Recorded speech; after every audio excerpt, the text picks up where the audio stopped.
Hi everyone, welcome back to my Polymer Clay channel. I know last weekend I told you I would show you how to make Natasha beads. So that's what we're going to do today in this video. Now, I don't know why they're called Natasha beads. I'm sure someone named Natasha invented them, but these beads are basically reflection beads. So you can see on this one how the design is the same on both sides. And this bead is actually two halves that are cut and put together so that they have matching reflections. And I do them where you have the reflection on all four sides of the bead. So I'm going to show you how to do that today. This is a really great way of using up your scrap clay or the ends of your canes. So I really find this a great way to use up all that scrap clay. You don't feel like it's going to waste. So let's start out with our first one.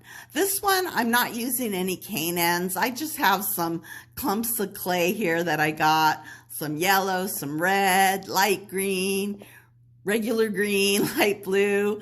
I got some white here, and I'm also gonna throw in a little bit of black because I just think black gives really good contrast. Okay, super, super easy.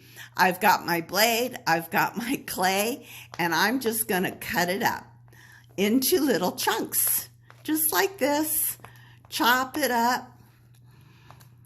Again, we're just dicing it like onions. Be careful, don't cut yourself with that blade. Make sure the sharp end is pointing down so you don't cut yourself.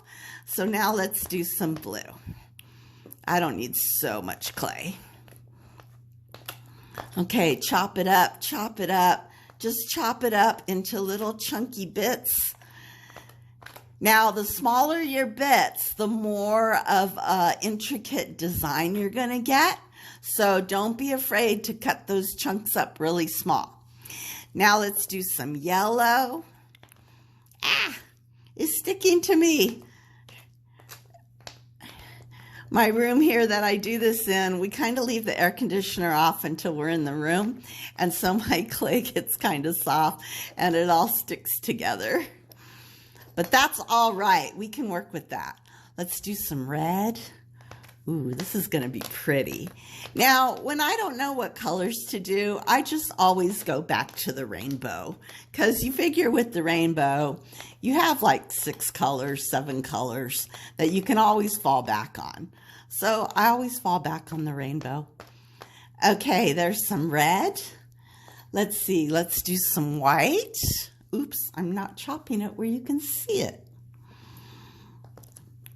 There, a little bit of white. Chop it up, chop it up, chop it up into little chunks. Chop it up, chop it up. This is just like making dinner. Pretend it's garlic. And if you re-chop the other stuff, that's good. All right, and then let's do some black for contrast. Just a little bit, not too much, because black can be like a really overwhelming color if you put too much in it. Okay, now that we have all of our vegetables chopped up, it's time to mix them. And I'm trying to mix them so that the colors don't all like get next to each other like that big old glob of white right there.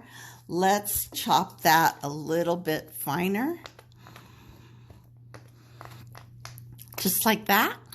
Sprinkle it over the top. Okay, that looks good. I got some green here. All right, now that you have it all mixed up, all mixed together, the colors are kind of spread out. You want to squish it together and make a log. These are great beads for kids because it's so easy. So I'm smooshing it all together. Here's a piece that got away from me. I'm making it into a log. Just like that. Okay, I'm going to make a big fat Natasha bead so you guys can see the magic as it happens. So this is a really big log, but it's going to work great. Okay, so here's how I explain my Natasha bead. I'm going to leave it like this since it's so humongous. All right, I'm going to put the log facing towards me. Just like that. See, okay, it's in the camera. Now I'm going to take my blade and I'm going to cut it down the length in half. Just like that. Okay, let's take the blade out. And here's the magic, you guys. Open it up like you would a book. Just like that. And when you put the pieces together, you can see how they're a reflection of each other. See that? And that is a cool design. But it's a reflection. This side looks the same as this side. And so when you put them together, you have this great looking bead. And I like them because you just don't know what you're going to get. Okay. So this is like the top part of the bead. Let's do the side. Same thing. On one half of this, I'm going to cut it in half here.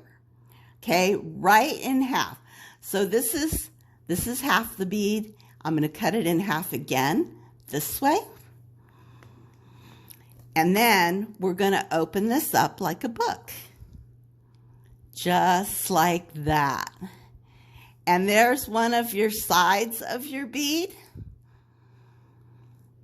And now we got to do the other side. This one, I think I'm going to lay it down this way because it's hard because it's lopsided now. I don't know if I can cut it in half this way. So I'm going to do it this way. Cut it in half. Open it up like a book. And you can see those parts are matching up again into your design. I think this is so fun. And then if you look at the back matches up too. So now you have reflections on all four sides. That's a reflection. This one's a reflection of the two halves. The back is a reflection of the two halves. And this is a reflection of the two halves. So if I were to make this into a bead, I would probably I don't know, I would cut it up, in little parts, and then that's your bead. Put a hole through it and you're ready to go. So that's our first Natasha bead. Let me show you how I use my cane ends to make a Natasha bead. So here we go. I have these canes from last weekend that we did, or last week, and I made pillow beads out of as many of them as I could, but I have these big old chunky ends. So we're going to do the same thing. Chop it up. Just chop everything up into little pieces. Some of them are big, some of them are small. Some of them have big, bold colors. Some of them have little tiny striations. There we go. Same method. Squish it together into a ball. Just like that. Make a little log out of it.